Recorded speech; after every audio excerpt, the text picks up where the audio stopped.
Now we'll talk about the inter-VLAN configuration. Today's class about VLAN inter-VLAN communication. We can say VLAN routing as well.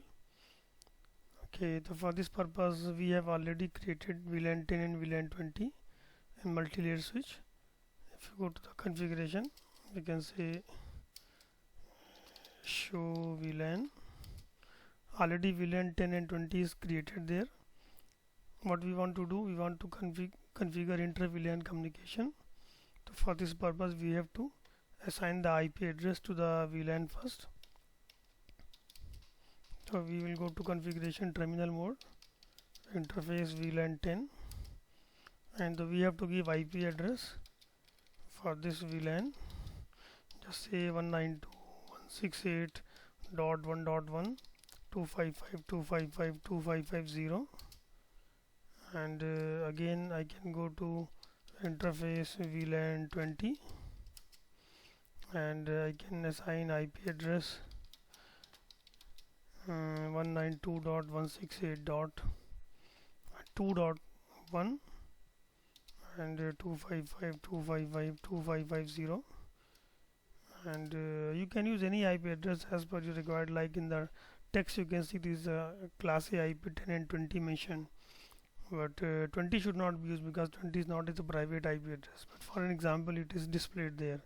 But here we are using class C address, that is a totally private IP address network range. Okay, then IP is already configured to my VLANs. Now we have to exit to the interface and we have to do IP routing. Now if I show you here, do show IP route, you see the 10 VLAN 10 is assigned 192.168.1.0 network and 20 assigned 192.168.2.0 network. Similarly, whatever the computers which belong to VLAN 10, we have to give default gateway as 1.1 net, and the computer which belong to VLAN 20 we have to give default gateway as 192.168.2.1. Okay, then let's go to the configuration to the client port membership. So we'll be connecting the PCs first.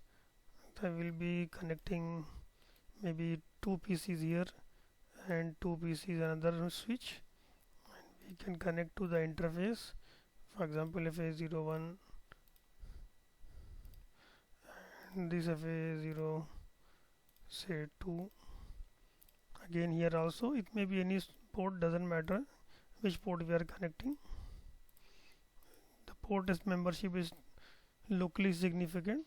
If I go to first switch, I will say interface FA0/1 switch port mode access and switch port access VLAN 10. Similarly, go to interface FA02 switch port mode access and switch port access VLAN 20. This way you can see now my port 1 and port 2 has been assigned to VLAN 10 and 20. You can see this VLAN already assigned to the port. The computer we connect to VLAN 10 should belong to the VLAN 10 subnet, like 192.168.1.2 is my IP address, and now the IP for VLAN is going to be the default gateway for this computer. Similarly, second PC belong to the VLAN 20, then IP in this computer will be 2 dot network and default gateway is going to be the 2.1, same as a IP address for the VLAN 20. This way here if I go the second switch, again I have to configure the same. Port membership is locally significant.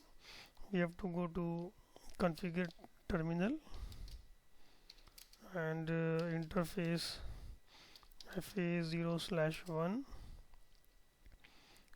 switch port mode access and switch port access VLAN 10.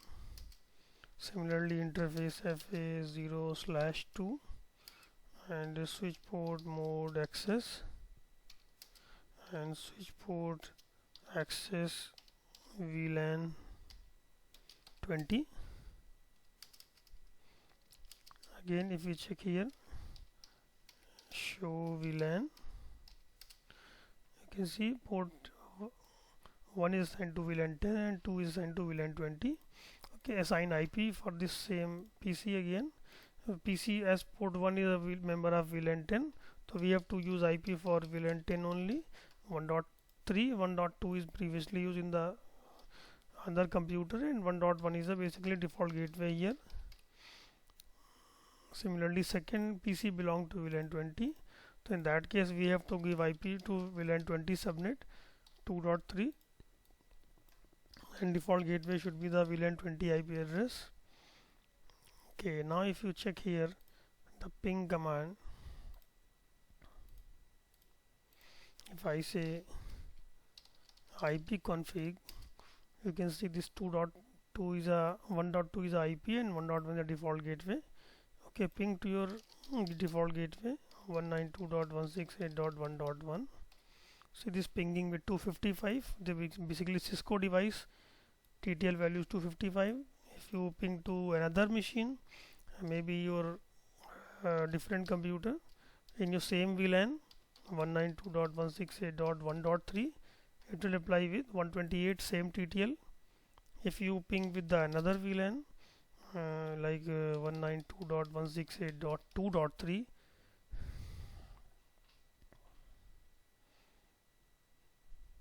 it takes some time for the first time. C is replying with the 127 TTL because it belongs to the another VLAN.